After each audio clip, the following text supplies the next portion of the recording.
Bismillahirrahmanirrahim. Alhamdulillahi Rabbil Alamin. Salatu salamu ala syarfil anbiya'i wal mursalin. Nabiyina Muhammadin wa ala alihi wa sahbihi ajmain. Assalamualaikum warahmatullahi wabarakatuh. So inshallah, adabul muta'allimin.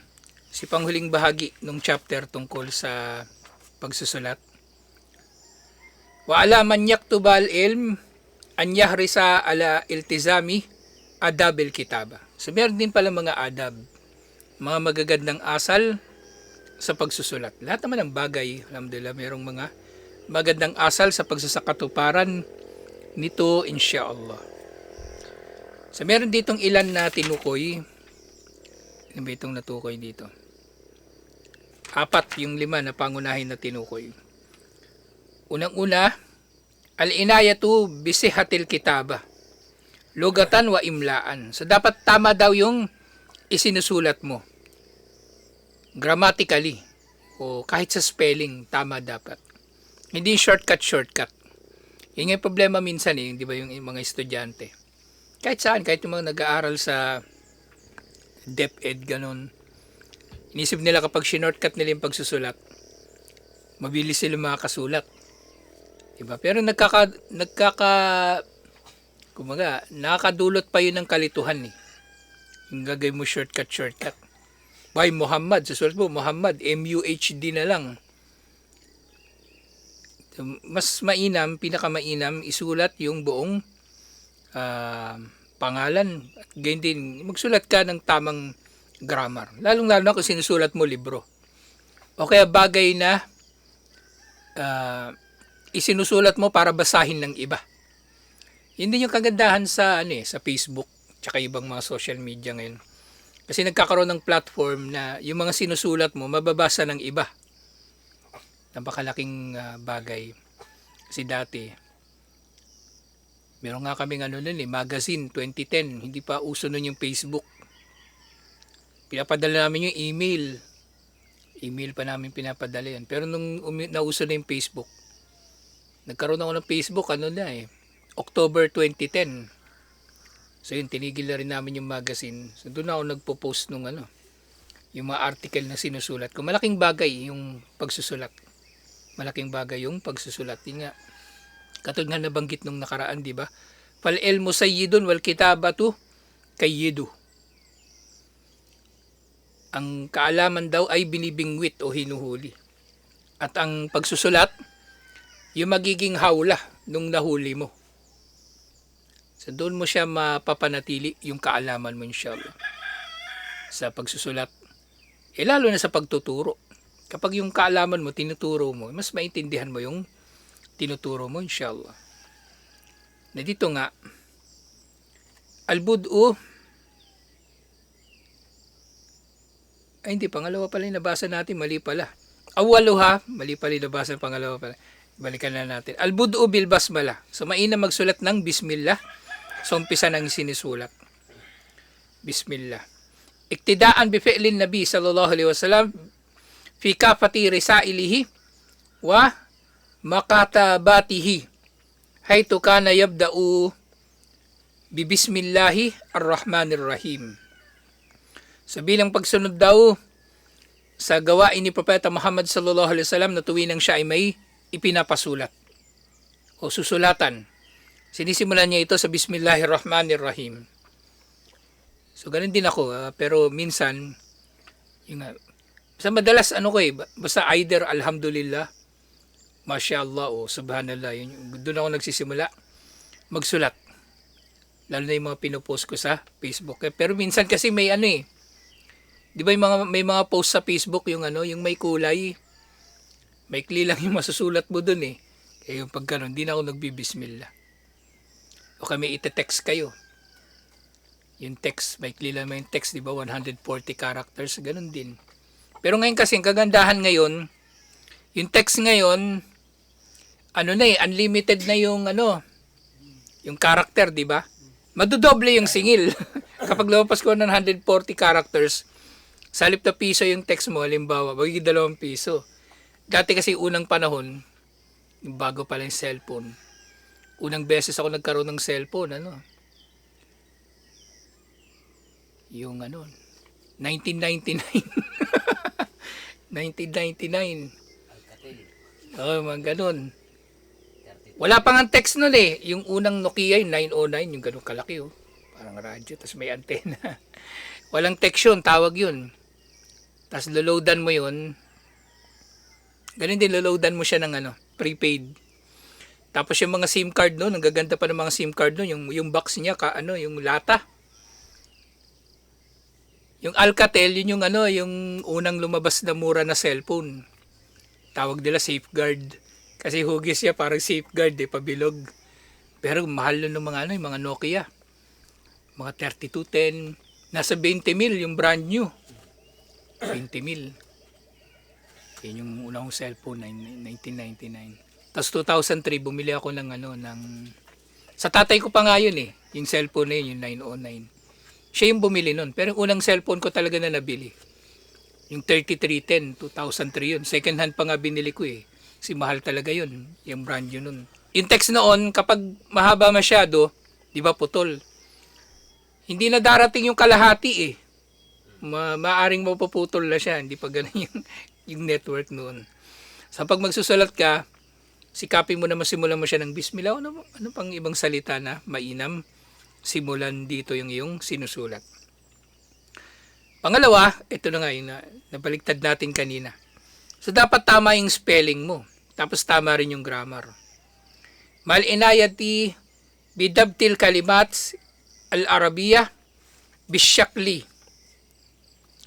So dapat mailagay mo sa tamang hugis yung mga letra ng wikang Arabic kasi pag nagkamali ka dun, mababago yung salita Mababago yung salita. Pero nga, nakakamangha malaman, nung unang panahon, wala naman pala talagang mga tuldok. Yung mga salitang Arabic. Kasi dito, shakal yung tinutukoy dito, maaring tinutukoy dito yung fathakas radamma.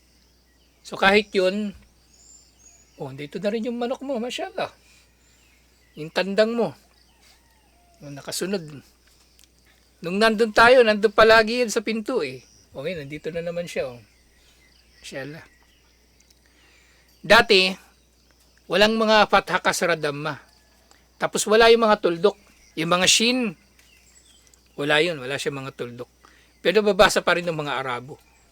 Katulad yan ngayon, di ba? Magsusulat ka, walang mga A, E, I, O, U. Pwedeng mababasa mo pa rin Mababasa mo pa rin ng kompleto. Alam mo kung ano yung salita na yun.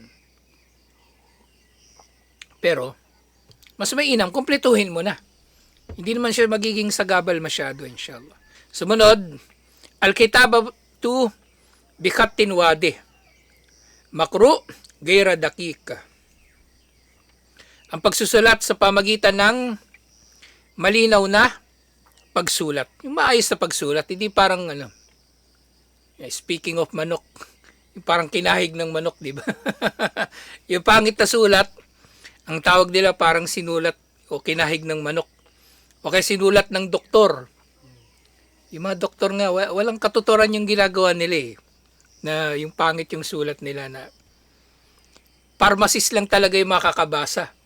Kasi mga pharmacist, kabisado nila yung pangalan ng mga gamot di ba? Ito yung ganun lang sinulat. Pagbasa ng pharmacist, alam ko yan, paracetamol yan. Pero tayo, ordinaryong tao, hindi natin alam yun. Ano ba yan? Basta alam natin, parang bulati yung sinulat ng doktor. Pero sila, alam na nila kung ano yung nakasulat doon.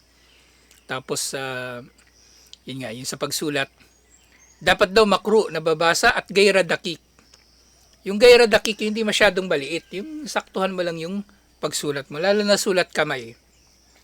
Qala Umar bin Khattab radiyallahu anhu, syarrul kitabati al-mushak wa syarrul qiraati al-hadrama wa ajwadul khatti abyana. Ang pinakamasamang pagsusulat daw yung mahirap basahin. Yan. Nagsulat ka pa, hindi lang din naman mababasa ng iba. Diba? Nagsulat ka pa kung gano'n. At ang pinaka masamang pagbasa daw, yung minamadali. At yung pinakamasamang, o pinakamabuti pala, at yung pinakamabuti na pagsulat, penmanship, yung pinaka malinaw, alhamdulillah, yung malinaw talaga, bawat letra ay malinaw, iniulat ni Ibn Qutaybah. Kaya nga sa mga, kung sa doktor, normal sa kanila magsulat ng pangit, sa mga architect, sa mga engineer, so dapat maganda yung sulat mo. Kaya nga kapag naggagawa sila ng plano, nagdo-drawing ng plano, yung sulat talaga nila, yung hiwa-hiwalay talaga. Kasi yun yung pinakamadaling basahin eh. Yung hiwa-hiwalay na pagkakasulat. Minsan lahat capital, minsan magkahalo yung capital letters saka lowercase at iba pa. At ganyan din, wal musyakku huwa suraatul kitaba maadikkatiha. At yung musyak na tinutukoy dito, o musyik na mahirap basahin, ito nga yung minadali yung pagsulat, tapos maliit pa yung sulat. Mahirapat ka talaga basahin yun. Wal hadrama suraatil kiraa. Yung hadrama, ito yung mabilis na pagbabasa. Binasa mo lang. Hindi mo naman inuunawa. So, walang saysay. Walang saysay.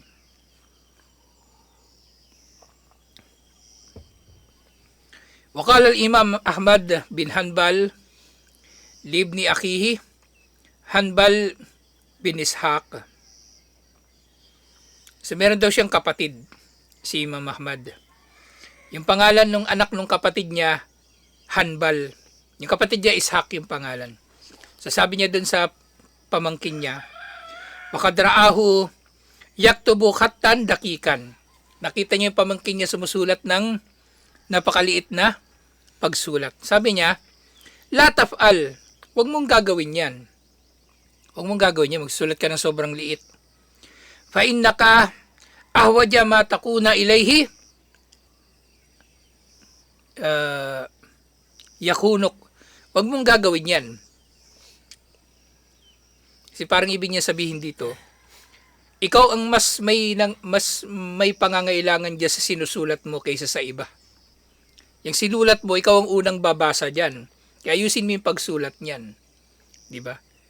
So, kapag ginawa mo yan, malilin lang ka ng iyong sinusulat. Mamaya, ibabasa mo, iba pala talaga yung sinulat mo. Diba? So, nagkamali ka na sa pagsulat. Rabian, al-alamatu o al-inayatu bi alamatit tarkim. Ang pagsisikap na mapangalagaan na maisulat, yung mga simbolo, lalong-lalo na yung mga numero. Wahiya alamatun muayyana tuktabu bayna ajza'il kalam. At ito rin pala yung tarkim na tinutukoy dito, yung mga punctuation marks. So bukod sa mga number, punctuation marks, tuldok, kama, at iba pa. So dapat mailagay yun sa pagitan ng mga bahagi ng mga salita. Litumayyaza ba'dahu an ba'd, para mapaghiwalay sila sa isa't isa. Wa tufidu fi tawdihil ma'na al-murad. At ito kasi ay magdudulot na mas maunawaan ang iyong sinulat. Kasi yun nga, sa Quran wala namang ganun, di ba? Sa Quran walang tuldok. Pero sa pagsusulat ng tao, so kailangan natin magkaroon na talaga ng tuldok. Kasi kailangan natin maging malinaw ano ba yung sinasabi natin eh. Kung yung Quran walang tuldok, Quran kasi yung salita ni Allah, marami nang nag-aral nun, maraming magpapaliwanag. Ito isang buong sentence ito isang phrase, ito isang buong paragraph. Pero sa sulat ng tao, so kailangan malinaw yan inshallah.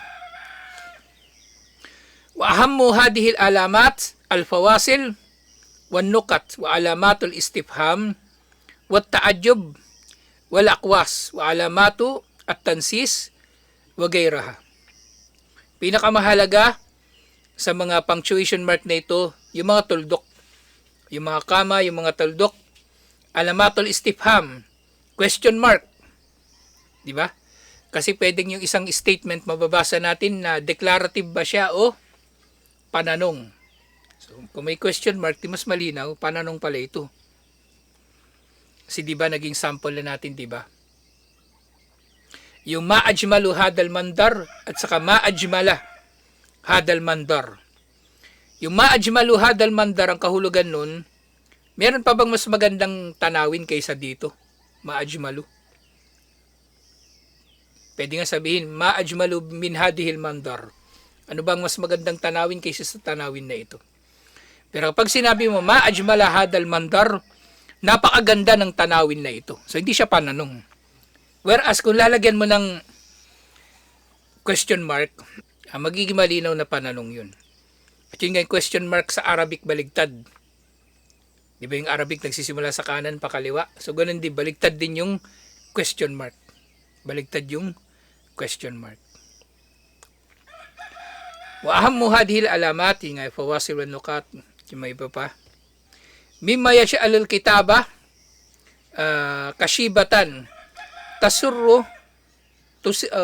man karaaha. So para magiging malinaw yung isinulat, na magiging masaya yung nagbabasa nito. Watadullu ala inayati kitabatiha, ala inayati katibiha. At ang mahusay na pagsulat ay nagpapakita ng pagpapahalaga ng nagsulat nito, na ginawa niyang maayos yung kanyang sinusulat kasi gusto niya ring mabasa ng iba. Hindi yung parang minadali lang.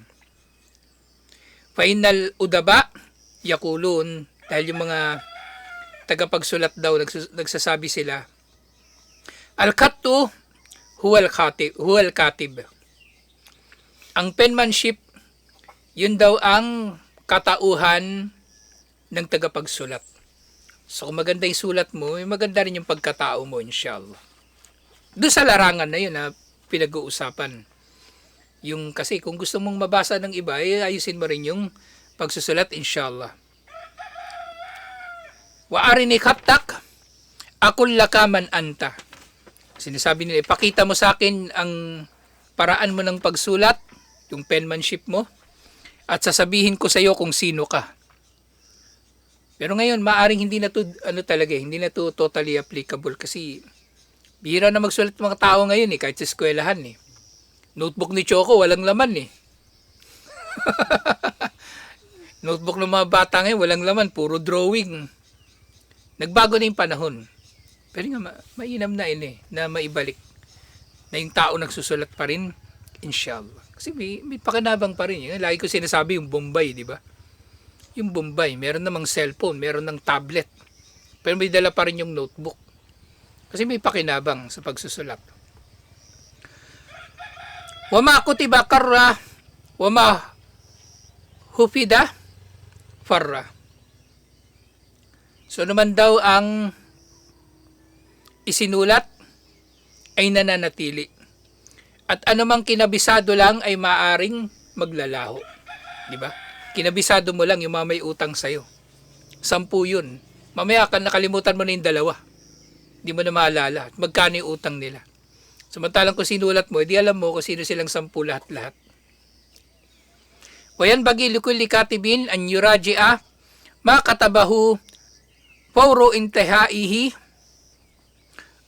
intihai dars listidraki manasiyahu aw fatahu binaklihi mimman katabahu minat talamil. So marapat daw para sa sino mang nagsusulat, yung nagte-take down ng notes, na i-review niya kagad yung kanyang sinulat agad-agad. Pagkatapos yung klase, pagkatapos ng lecture, i-review niya agad yung kanyang sinulat upang maabutan pa niya kung ano yung kanyang nakalimutan. May hindi siya naisulat, may susulat niya. Kasi minsan ganun nagte-take down ka ng notes, meron doon 1 o 2 salita hindi mo maisusulat. So ganun, isulat mo o i-review mo kagad tapos punuin mo kagad yung notes mo.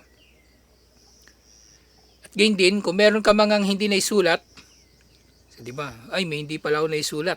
O di tatanong mo ngayon sa kaklase mo. O sa iba pang estudyante, nasulat mo ba ito? Ano ba yung sinabi dito? O yun, hindi naisulat niya. O di kokopyahin mo din, inshallah.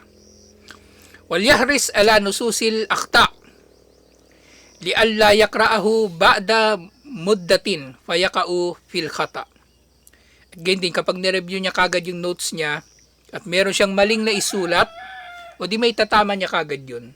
Kaysa naman sakalang niya i-review tas malaman niya, mali pala.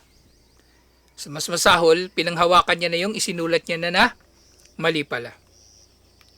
Wal yuhafidu ala kitabihi aw daftarihi min abatil abithina wala yatrukuhu fi syamsi aw fil ara'i fayusibuhu matarun aw gubarun fayutlaf.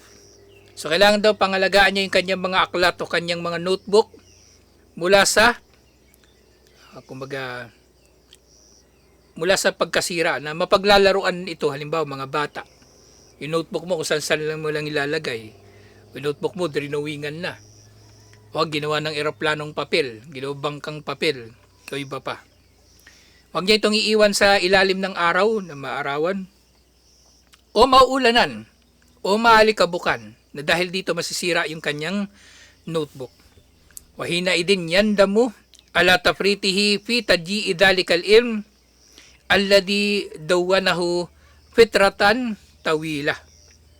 Na dahil dito kapag nasira yun, magsisisi siya na nawala yung kaalaman na kanyang isinulat sa loob ng mahabang panahon. Walaysa bisahli i'adata kitabatihi litutabi ad-durus wa istimrarul asatida fil manahij duna rujui lima sabaka syarhahu wa imla'uhu anit tullab. So magiging mahirap nga na isulat niya yun uli o ipagpatuloy yung kanyang pag-aaral o yung notes niya kung mawawala lahat yun mga dati niyang isinulat. At gayon din sa pagpapatuloy doon sa kanyang pag-aaral sa ilalim ng guro na kailangan niyang babalikan kasi yung mga nauna ng mga naipaliwanag o nauna ng mga naidikta sa mga estudyante. So maaring yun nga, kapag hindi mo naunawaan yung naunang mga naituro, maaring hindi mo na mauunawaan yung mga susunod pa. Wal yahdar min an yaj'ala kitabahu bukan o sundukan. Ganun din, huwag mong gagawin yung notebook mo na lagayan ng pera o ano pa mang bagay. Wal yuhsin tartiba kitabahu wa dafatirahu wa awraqahu wa fahrasataha. So kailangan niyang gawing mainam yung pagkakaayos-ayos niya ng kanyang mga notebook, kanyang mga libro, mga papel na mga notes na nasa pahina lang, at yung mga index na ginawa niya kung meron man. Kasi mainam din yun eh. Meron kang libro, tas gagawan mo ng index, ano yung mahalagang parte. So meron ako mga libro ng history, ginawan ko yun ng index. So kung ano yung mga topic doon na may kinalaman sa history ng mga Muslim, gumawa ko ng index. Kung meron kang ganun, pangalagaan mo rin. Liyahsular ruju'ahu ilayha fi asra'i waqtin. So yung index na yon magiging mas madali para sa iyo na balikan. Yung kung ano man kailangan mong balikan. Fa inna taliba yamkuthu ala maqaidid dirasati 16 aman. Ang estudyante maaring mananatili siya sa upuan ng pag-aaral sa loob ng 16 na taon. So 16 years siya na mag-aaral halimbawa. Walaw jama'a khalalaha kulla kutubihi mudakkaratuhu labalagat limiatil lati yanbagi an yuhafada alayha liyatadakkara ni'matallahi alayhi kayfa kana la ya'riful qira'a wal kitaba thumma satara dhalika al-awraqa kullaha. Dahil nga sa 16 years na yon, kung titipunin niya lahat ng kanyang mga naisulat, baka abot yun ng 100 na mga notebook na dapat niyang pangalagaan. Dahil dito, mapapasalamatan niya lalo si Allah na dati siyang hindi marunong magbasa at magsulat, pero ngayon, naisulat niya yung lahat ng notebook na yun. Pero sino bang gumagawa nito ngayon? Wala na. Pero yung mga maalam, ganito talaga yung ginagawa nila. Pinangalagaan nila yung kanilang mga notebook. Wal yad'u liwalidayhi wal asatidihi alladina yuaqibu ala ta'limihi jazahumullahu khaira. So ganyan din magdua siya para sa kanyang mga magulang at mga tagapagturo na kumbaga nagpa-follow up sa kanya na siya ay matuto. Na magdua siya na gantimpalaan nawa sila ni Allah ng kabutihan. Alhamdulillah. So ito yung dulo.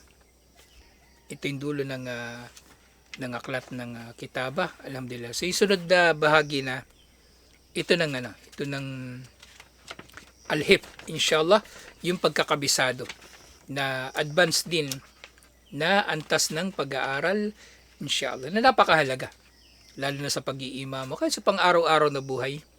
Kahit pangkaraniwang Muslim dapat marami siyang kabisado. Hindi lang yung mga Quran, hindi lang Quran. Kabisado niya arkanul iman, arkanul Islam, arkan ng sala, wajibat ng sala, sunan ng sala. Kasi pag di mo yung kabisado, wala na, manghuhula ka na lang. At aminin natin, mahirap tong bagay na ito, mahirap magkabisado. Pero may mga paraan na magiging madali ang magkabisado, inshallah, at matatalakay din natin yun dito, alhamdulillah. Sa tutuloy natin ito, inshallah. Assalamualaikum warahmatullahi wabarakatuh.